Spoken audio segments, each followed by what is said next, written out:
මම ලස්සන කෙනෙක්. මගේ ජීවිතයේ ආලෝකය ආකර්ෂණය ඇතුළතින්ම එනවා. මම ආදරය සහ ගෞරවය ලැබීමට ඉතාමත් සුදුසු කෙනෙක්. මගේ වටිනාකම හැමෝටම වඩා විශේෂයි. මම සංසුන් වෙද්දී, හිනා වෙද්දී සහ මම මාව විශ්වාස කරද්දී මම ඇට්‍රැක්ටිව් වෙනවා. මම ඇතුළතින්ම පිරිසිදු ඇට්‍රැක්ටිව් එනර්ජි එකක් තියෙන කෙනෙක්.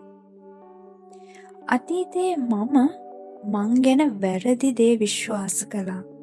නමුත් දැන් මම වෙනස්. මම ඇතුළතින්ම ලස්සන කෙනෙක්.